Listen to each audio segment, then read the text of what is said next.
Selamat pagi anak-anak semuanya. Ya, walaupun kita tidak berada di Grand Chapel, tetapi kita sama-sama mau mempersiapkan hati dan diri kita untuk boleh mengikuti ibadah pada pagi hari ini.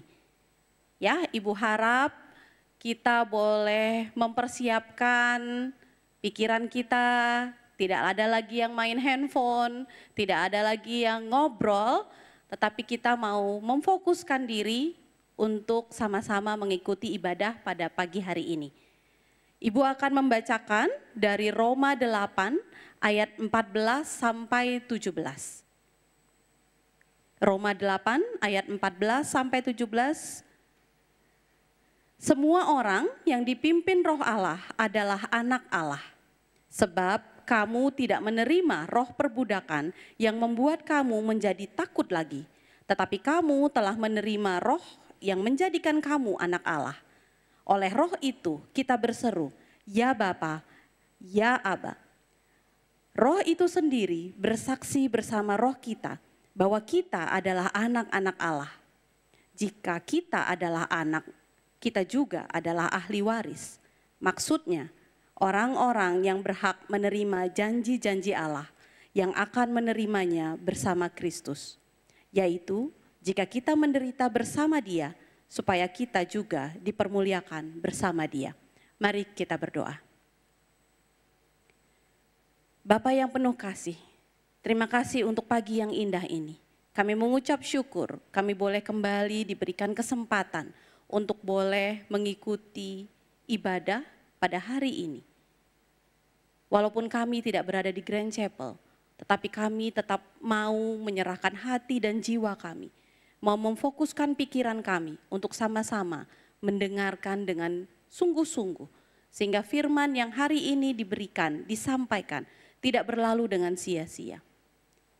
Selama beberapa minggu ini, kami sudah diingatkan akan karya Roh Kudus yang bekerja di dalam hati kami.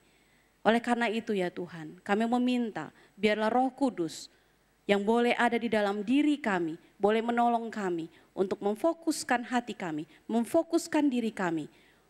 Sehingga apa yang kami dengar itu tidak berlalu dengan sia-sia. Dan sehingga apa yang kami dengar itu bukan hanya jadi pengetahuan kognitif saja, tetapi boleh menolong kami untuk semakin serupa dengan Engkau dan semakin mencintai Engkau hari demi hari.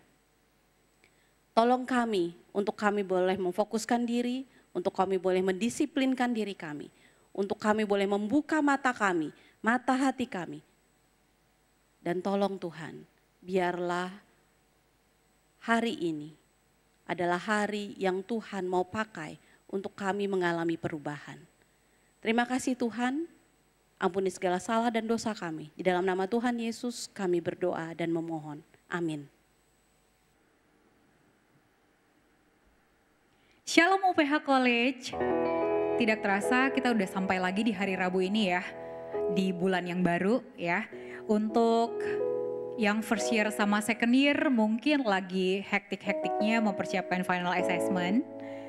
Ya di tengah-tengah kesibukan kamu masing-masing, ingatlah bahwa Tuhan yang memimpin kita di awal, Dia juga yang akan memimpin kita di akhir. Untuk siswa-siswi last year yang besok adalah last day-nya, karena besok adalah commencement, kita berdoa juga bersama semoga acara commencement besok hari dapat berjalan dengan baik.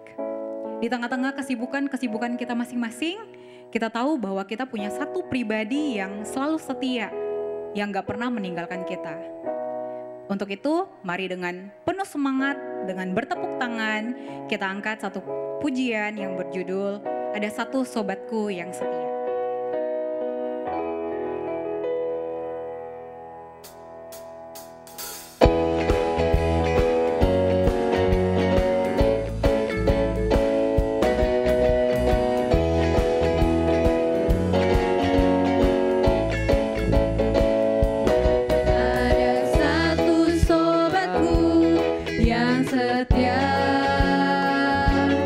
Tak pernah dia tinggalkan.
UPH College, saat ini kalian boleh keluarkan dulu handphonenya, boleh scan, nanti ada QR yang akan ditampilkan untuk persembahan kita hari ini. Silakan boleh kalian scan, setelah itu kalian boleh simpan kembali handphone kalian ke tas kalian masing-masing. Mari kita siapkan persembahan kita yang terbaik untuk Tuhan, dan dengan iman yang teguh kita nyanyikan pujian Allah Sumber Kuatku.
Ibu guru sekalian, mari kita berdoa.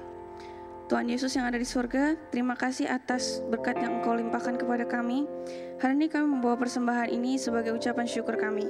Kiranya Engkau memberkati dan menggunakan persembahan ini untuk pekerjaan-Mu dan menjadi berkat bagi sesama. Ajarlah kami memberi dengan hati yang tulus dan penuh sukacita. Dalam nama Tuhan Yesus kami berdoa, amin. Amin. Siswa-siswi UPH College, di tengah-tengah segala tantangan hidup kita masing-masing, ada satu hal yang pasti. Kekuatan kita berasal dari Tuhan, bukan dari dirinya kita sendiri, bukan dari keadaan yang kita alami sekarang, ya, tapi dari Allah yang hidup. Tuhan hadir sebagai penolong yang setia. Dia tidak pernah terlambat, bahkan Dia nggak pernah meninggalkan kita. Mari kita naikkan pujian penolong yang setia.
Kau lebih tahu yang terbaik.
Selamat pagi anak-anak semuanya. Senang bertemu dengan kalian walaupun hanya lewat YouTube gitu ya. Tetapi kita sama-sama mau belajar kebenaran firman Tuhan pada pagi hari ini. Mari kita tundukkan kepala kita sama-sama berdoa. Mari kita berdoa. Bapa yang baik, kami menyerahkan hati, jiwa, dan pikiran kami untuk sama-sama mau mendengar kebenaran tentang firman Tuhan. Biarlah Tuhan, jangan kami mengeraskan hati, tetapi biarlah Roh Kudus melembutkan hati kami, membuat kami mampu mengerti, mampu mengenali suara Tuhan. Tolong kami Tuhan, mampukan kami, sehingga firman ini tidak hanya berlalu, tetapi boleh kami lakukan dalam kehidupan kami. Besertalah dengan kami Tuhan, di dalam nama Tuhan Yesus kami berdoa. Amin. Oke, apakah kamu pernah merasa overwhelmed gitu ya, merasa sangat terbeban gitu ya. Hidup kamu tuh penuh dengan beban lebih daripada apa yang dapat kamu tanggung. Kamu merasa kamu dituntut untuk melakukan lebih dari apa yang kamu mampu. Saya diminta untuk taat. Menjadi seorang Kristen kita diminta untuk taat, bukan? Saya diminta untuk taat, Bu. Tapi saya sudah mencoba dan saya gagal berkali-kali. Saya juga diminta untuk mengasihi. Saya sudah coba, tapi saya juga gagal. Saya juga diminta untuk hidup pada jalan kebenaran Tuhan. Saya udah coba, Bu. Tapi Bu, dunia itu begitu indah dan begitu menarik. Tawarannya itu sepertinya menyenangkan dan saya gagal lagi. Lalu saya mulai ada pemikiran bahwa apakah Tuhan itu memang sengaja membuat saya berjuang sendiri. Dan ketika pikiran-pikiran itu ada, maka saya merasa saya itu sangat terbeban. Pikiran saya itu sangat beban dan saya merasa overwhelmed. Mari kita buka dari Yohanes 14 ayat 15 sampai 17 dan ayat 26. Mari kita buka Yohanes 14 ayat 15 sampai 17. Dan kita lanjutkan ke ayat 26. Ibu bacakan untuk kita.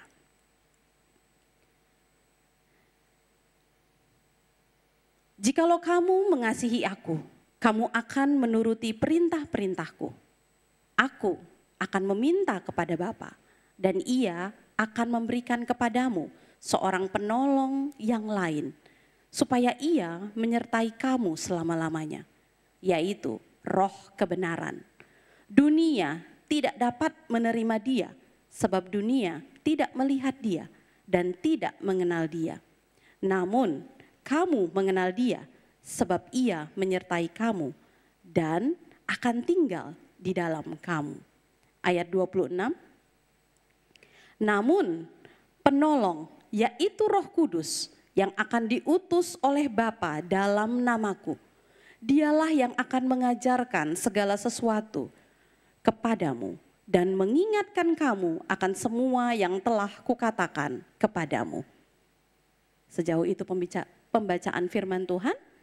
Oke, kita akan mundur sejenak gitu ya kepada kisah di mana Tuhan Yesus bersama dengan para murid-muridnya.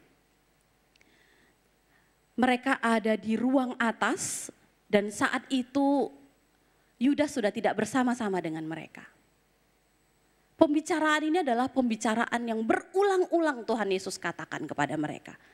Bahwa Dia akan mengalami penderitaan. Tapi mereka nggak tahu kapan waktunya, kapan jamnya, kapan pastinya itu akan terjadi. Pembicaraan malam itu bersama dengan Tuhan Yesus jadi sangat menegangkan. Kenapa? Karena sebelumnya Tuhan Yesus mencuci kaki murid-muridnya. Dan Tuhan Yesus sangat-sangat fokus untuk mengatakan hal ini lagi.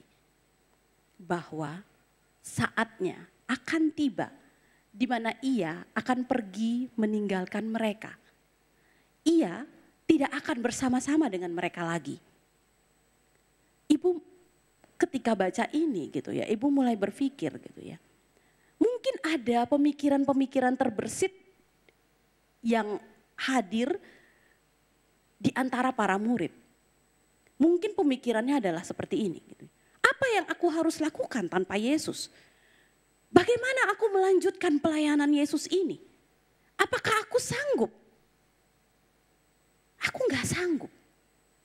Kalau gak ada Yesus, bagaimana aku harus melangkah ke depan? Kita pasti tahu kalau Tuhan kenal dan mengerti isi pikiran dan perasaan para murid.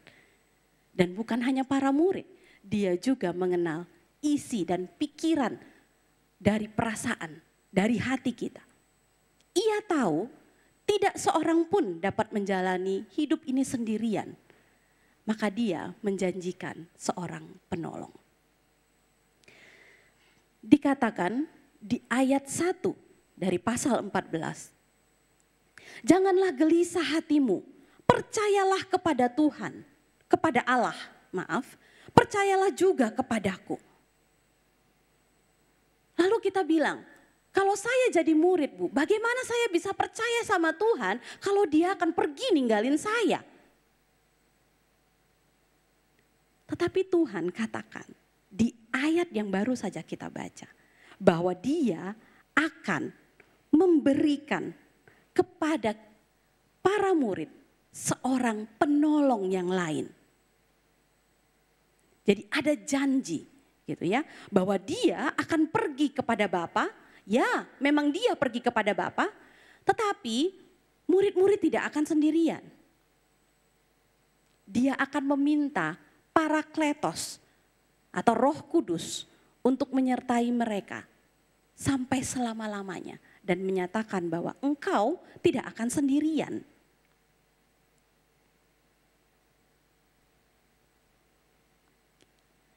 Tuhan Yesus tidak pernah membuat para murid, tidak pernah membuat diri kita berjalan sendirian. Karena dia tahu bahwa tidak seorang pun dari kita mampu berjalan sendiri. Dia tahu kita butuh penolong.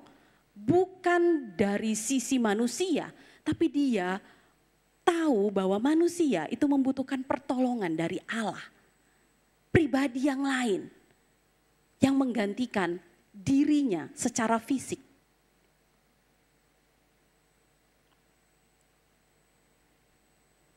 Penolong dalam bahasa Ibrani, tadi sudah Ibu sebutkan, adalah Parakletos. Jadi Roh Kudus disebut sebagai Parakletos, ya. Dia adalah pribadi Allah yang ketiga yang dipanggil untuk berjalan bersama, mendampingi dan membela orang-orang percaya. Membela dari siapa? Berjalan bersama siapa? Ya berjalan bersama kita. Membela orang percaya untuk siapa? Membela orang percaya atas nama Tuhan. Roh Kudus bukan alat atau kekuatan yang memberi kemampuan. Dia bukan tools gitu ya, tetapi dia adalah pribadi yang terlibat dalam hubungan dengan kita. Sehingga ada kegiatan mengenal dan dikenal, membimbing dengan kasih dan keintiman. Roh Kudus itu tidak datang untuk bantu tugas kita seperti robot atau seperti aplikasi gitu ya. Tetapi dia hadir untuk berjalan bersama dengan kita di dalam relasi yang penuh kasih dan dengan keintiman. Jonathan Edwards mengatakan bahwa penolong itu bukan hanya menyertai kita, tetapi tinggal di dalam kita. Dialah yang membawa kasih Allah itu sendiri masuk ke dalam hati kita. Roh Kudus, penolong itu, memampukan kita merasakan, memahami, dan menanggapi kasih Allah. secara pribadi dan nyata. Jadi bukan hanya secara intelektual menyatakan bahwa Allah itu kasih, tetapi kita juga dibawa untuk mengalami apa itu kasih sungguh-sungguh di dalam hati kita dan di dalam kehidupan nyata. Kenapa ini penting? Ya, ayat 15 mengatakan, kalau kamu mengasihi aku, kata Tuhan Yesus, kamu akan menuruti perintahku. Masalahnya, ini sebuah pertanyaan yang berkali-kali ditanyakan dan berkali-kali dikhotbahkan. Mampukah kita mengasihi? Mampukah kita menaati Tuhan dengan sempurna dan setia? Enggak sih, gitu ya. Enggak mampu. Daya ingat kita tuh hanya sepersekian detik. Kalau ibu bisa bilang, kita ini adalah orang-orang amnesia rohani. Saat hidup enak, ya kita lupa Tuhan. Kita lupa tuh menaati perintahnya. Bahkan saat hidup susah, kita lupa kalau Tuhan juga pernah menolong kita di waktu lampau. Cinta kita juga tidak sempurna.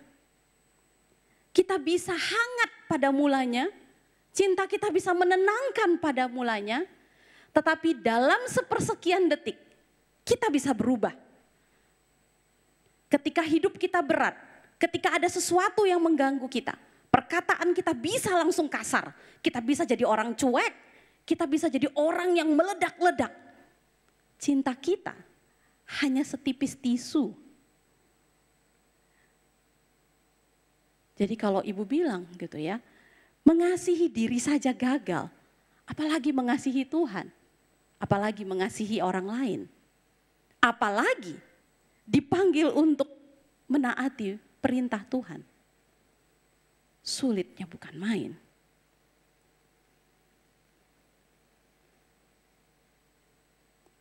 Itu yang buat kita perlu Roh Kudus.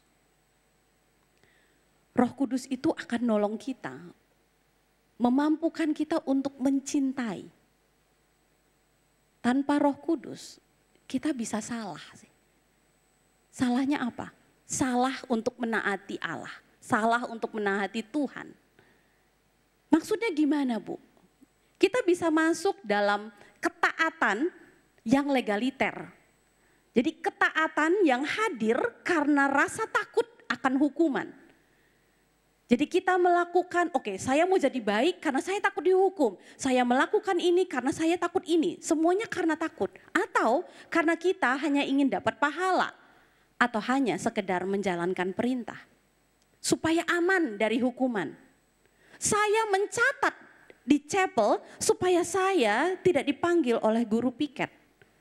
Supaya saya menghilangkan rasa ngantuk ini.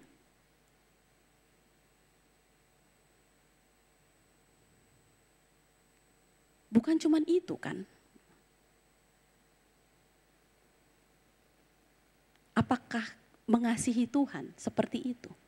Apakah yang Tuhan minta ketika dia katakan untuk menaati adalah seperti itu? Enggak. Kita juga bisa berpikir dengan cara yang salah. Kita berpikir bahwa, saya harap Tuhan mencintai saya dengan cara saya.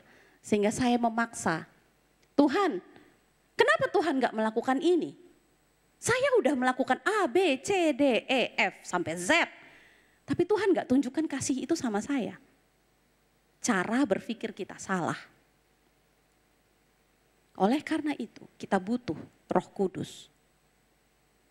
Roh Kudus menolong kita untuk menaati Tuhan. Dengan mengasihi dia dengan cara yang benar. Sehingga waktu kita menaati dia, kita melakukannya bukan karena hukuman, tetapi karena lahir dari kasih.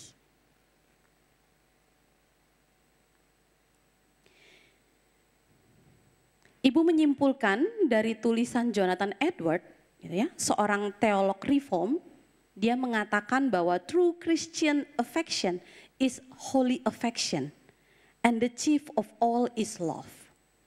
Jadi perasaan, emosi, dan kerinduan yang benar-benar berasal dari hati seorang Kristen sejati. Jadi itu bukan perasaan yang sembarangan, tetapi perasaan yang telah dikuduskan oleh Roh Kudus. Berarti dia murni, dia selaras dengan kehendak Allah, bukan berasal dari ego diri dan keinginan duniawi. Berarti bisa dikatakan hidup bersama dengan Roh Kudus berarti hidup yang selaras dengan Allah. Apa yang Roh Kudus lakukan? Mari kita baca ayat 26 ya. Ibu bacakan sekali lagi. Penolong yaitu Roh Kudus yang akan diutus oleh Bapa dalam namaku, dialah yang akan mengajarkan segala sesuatu kepadamu dan mengingatkan kamu akan semua yang telah kukatakan kepadamu. Yang pertama, dia mengajarkan kita kebenaran. Ya. Roh Kudus itu buka hati dan pikiran kita untuk dapat mengerti firman. Kita bisa jadi orang pintar. Mungkin kita bisa hafal seluruh isi Alkitab. Bisa hafal. Bisa. Kita ngerti secara kognitif. Firman ini ngomong apa? Iya. Tetapi levelnya hanya sampai kognitif. Tetapi mampukah kita menangkap makna? Mampukah kita ketika kita sudah nangkap makna itu, kita bisa menghidupi ayat firman yang telah kita baca. Nah, Roh Kudus mengajarkan itu. Dia ajarkan kita akan kebenaran. Yang kedua, Roh Kudus itu mengingatkan kita akan Yesus. Saat kita bingung, saat kita takut, saat kita berada di dalam kekalutan, saat kita berada di dalam kecemasan, dalam depresi, Roh Kudus akan bawa kita kembali, akan mengingatkan kita kepada pengajaran-pengajaran Kristus yang memberikan teguran, yang memberikan kekuatan, dan membawa kita mengalami kasih. Dia itu seperti GPS ilahi gitu ya. Roh Kudus itu seperti itu. Gitu. Dia mengingatkan kita siapa kita di dalam Tuhan. Siapa kita di hadapan Tuhan. Dan mengingatkan kita posisi kita di dalam Tuhan. Kita siapa? Anak-anak Tuhan. Ibu teringat satu ilustrasi gitu ya. Ini bukan ilustrasi tetapi kisah nyata. Jadi ada kisah nyata yang mengatakan bahwa ada seorang pemuda, dia sangat depresi, dia sangat stres. Dan saat itu dia pergi ke satu tempat kolam renang, karena dia suka berenang, dan dia tahu jadwal-jadwal.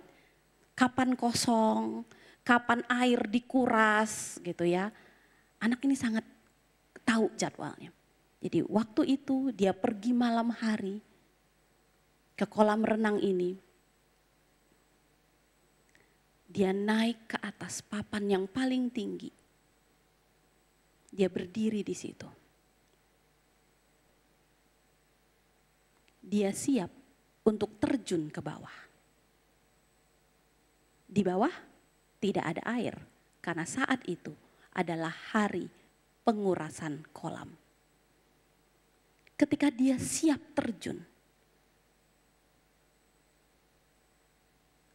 tiba-tiba terlintas sepintas saja ayat yang mengingatkan dia.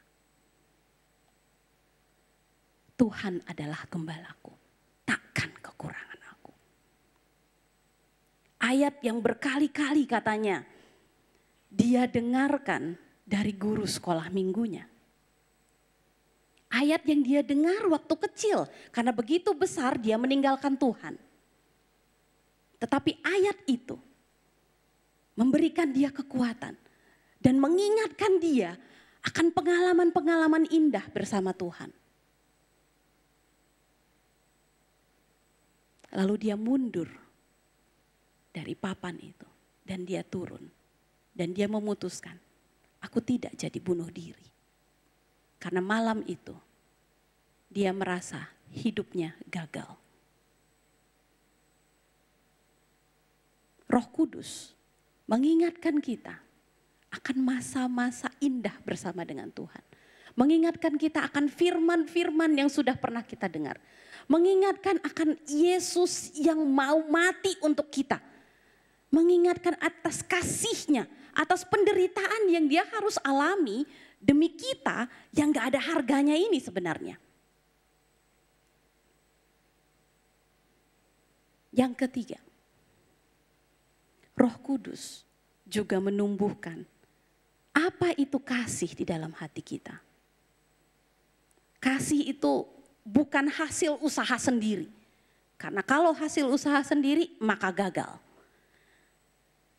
Jadi kasih ini adalah kasih yang tercermin dari keserupaan kita dengan Kristus.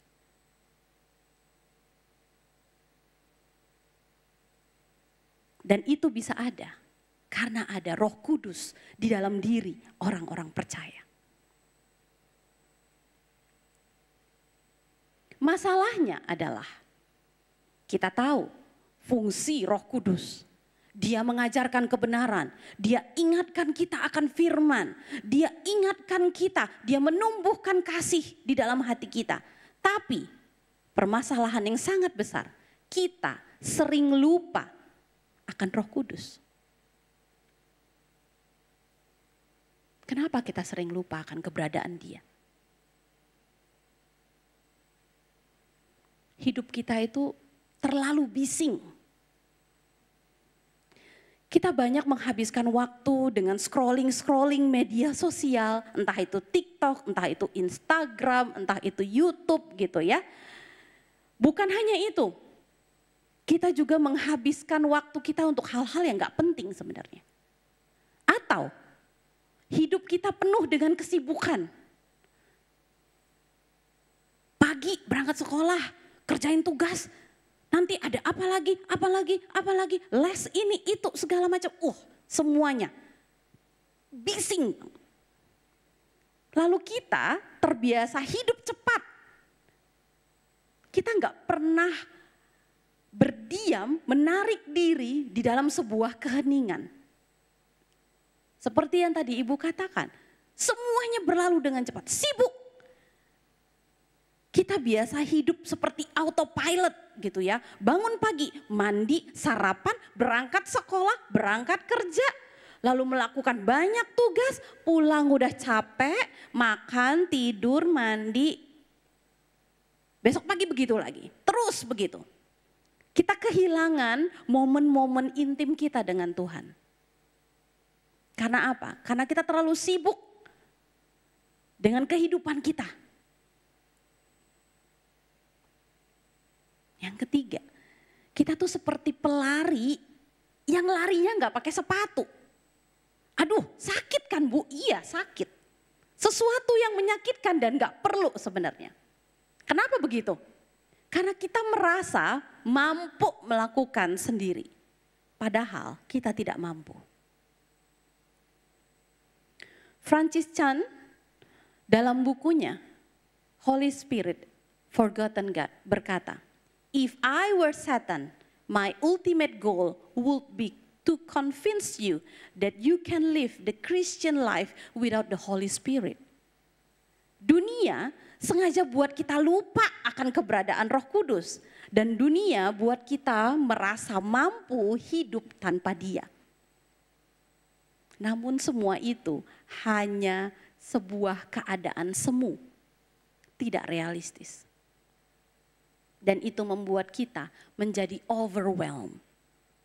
Sampai kadang-kadang kita bilang, Bu, saya mau mati aja. Saya mau mati aja. Bu, saya muak dengan hidup ini. Saya capek. Ya karena kita suka lari gak pakai sepatu. Maksudnya kita suka menjalani hidup ini tanpa pertolongan dari Tuhan. Lalu bagaimana cara kita bisa keluar dari sini? Bagaimana cara kita hidup bersama dengan Roh Kudus? Yang pertama adalah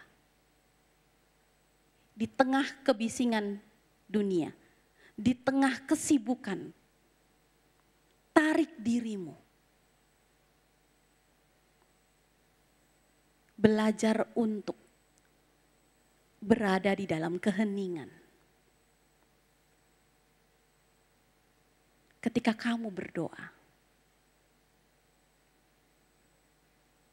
sapa dia.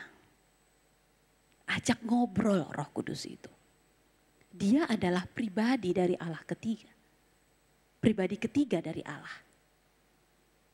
Dia bukan robot, dia bukan aplikasi. Dia butuh relasi. Dia mau disapa. Dia mau diajak bicara.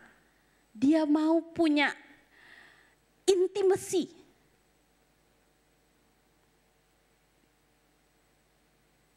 Berikan waktu. Jangan sisakan waktu. Beda ya antara berikan waktu dan sisakan. Kalau berikan berarti kamu benar-benar mengkhususkan waktu itu. Entah itu pagi, siang, sore, atau malam. Kenapa harus berikan waktu? Gitu ya? Karena firman Tuhan adalah bahasa utama dari Roh Kudus. Jadi kamu harus sediakan waktu khusus. Untuk apa? Untuk gali firman, untuk merenungkan. Belajar menenangkan hati. Belajar menenangkan pikiran. Sehingga saat firman itu dibacakan, itu bukan hanya sekedar kata-kata yang lewat saja. Tetapi kamu bisa menangkap, Tuhan hari ini mau ngomong apa ya sama saya.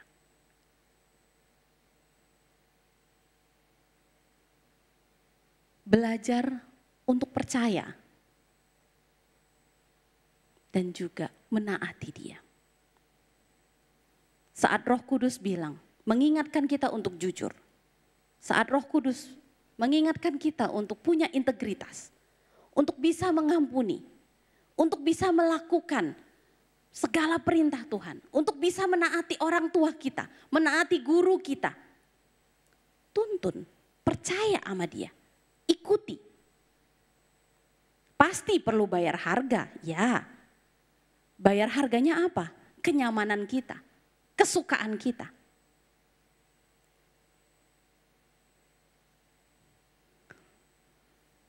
UPH College sudah mengajarkan kita, melatih kita untuk melakukan devosi secara komunal setiap hari.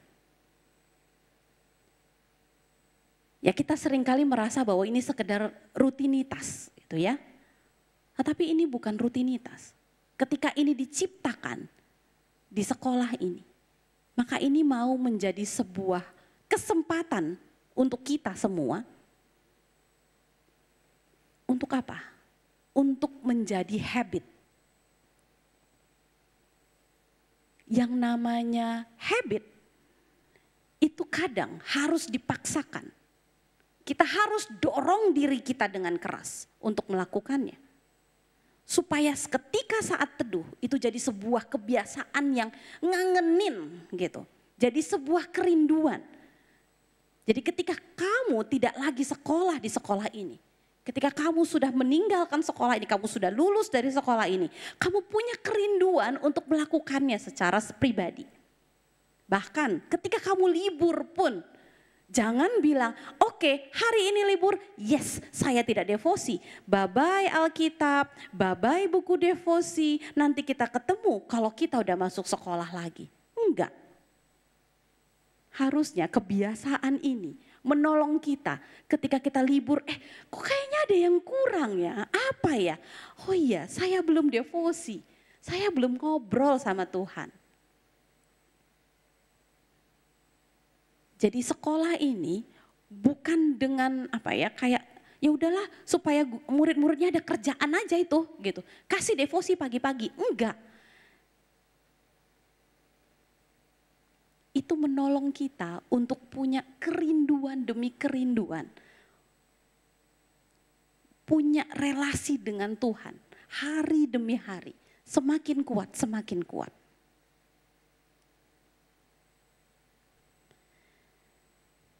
Kita ini seperti handphone, laptop gitu ya, yang kita pakai gitu ya. Kadang-kadang kan mereka tuh habis energi. Nah kalau udah habis energinya, habis itunya baterainya gitu ya.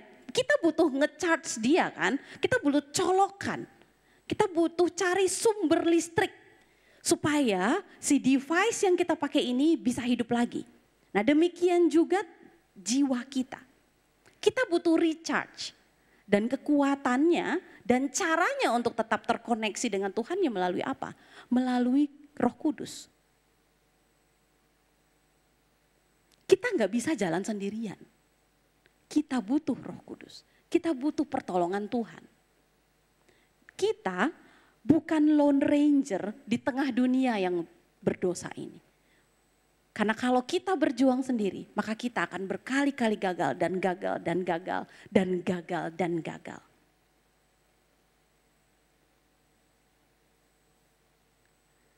Di situ dikatakan life is not solo, walk with the helper. Kamu itu tidak diciptakan untuk jalan sendirian. Kamu diciptakan untuk berjalan bersama dengan Tuhan. Yesus memang sudah tidak bersama-sama dengan kita, tetapi Dia memberikan kita Roh Kudus itu, Roh yang akan menolong kita untuk melewati hari-hari yang berat, hari-hari yang penat, hari-hari yang melelahkan. Ibu mau ajak kita untuk melihat satu klip lagu. Come, stop your crying, it'll be all right. Just take my hand, hold it tight. I will protect you from all around you. I will be here, don't you cry. For one so small, you seem so strong. My arms will hold you, keep you safe and warm. This bond between us can't be broken. I will be here, don't you cry. 'Cause you'll be in my heart. Yes, you'll be in my heart. From this day on, now and forevermore.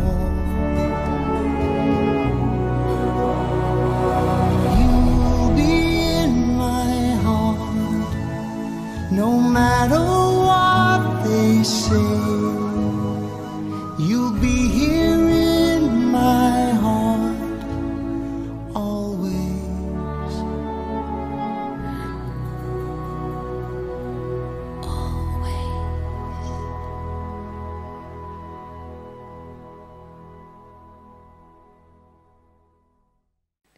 Lagu ini mengatakan, you'll be in my heart. Whatever they say, kamu itu akan tetap ada di dalam tangan saya, genggaman saya. Saya nggak akan ninggalin kamu sampai kapanpun. Ya lagu ini mungkin penggambaran tentang Tarsan, tetapi lagu ini seringkali mengingatkan ibu. Kasih Tuhan itu seperti itu. Kita nggak pernah ditinggalin sama Dia. Kita dikasihi sedemikian rupa. Kita dicintai. Tuhan gak pernah ninggalin kita. Yang sering adalah kita meninggalkan Tuhan. Oleh karena itu, pagi ini, melalui chapel pada hari ini, kita diingatkan. Jangan lepaskan genggaman tangan Tuhan. Melalui kehadiran Roh Kudus yang ada di dalam hati kita. Karena melaluinya, Allah berbicara dan Allah menolong kita. Mari kita berdoa.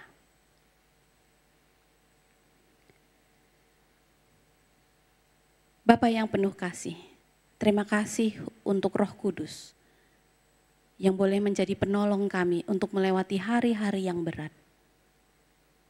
Terima kasih, karena kami diingatkan, kami gak pernah berjuang sendiri. Terima kasih Tuhan. Walaupun seringkali kami lupa, kami memutuskan untuk berjalan sendiri. Tetapi firman Tuhan pada hari ini mengingatkan kami berkali-kali lagi dan lagi. Lewat setiap chapel kami diingatkan, Tuhan mengasihi kami. Tuhan tidak pernah melepaskan tangan kami. Ampuni kami Tuhan, kalau kami sering mengabaikan keberadaan-Mu. Kalau kami sering sibuk sama hidup kami. Kalau kami sering menutup telinga kami. Kami meniadakan suara Roh Kudus. Ampuni kami Tuhan. Tolong kami, mampukan kami untuk boleh punya hati yang terus dan terus dan terus mau belajar mengenal Engkau. Dan biarlah Roh Kudus dalam hati kami boleh terus berkobar. Suaranya semakin terdengar lewat firman. Dan keberadaannya semakin menolong hamba, menolong kami untuk boleh menaati Tuhan. Bukan karena legaliter, tetapi karena kasih. Terima kasih Tuhan. Tolong kami untuk kami boleh menjalani hidup kami. Di dalam nama Tuhan Yesus kami berdoa. Amin.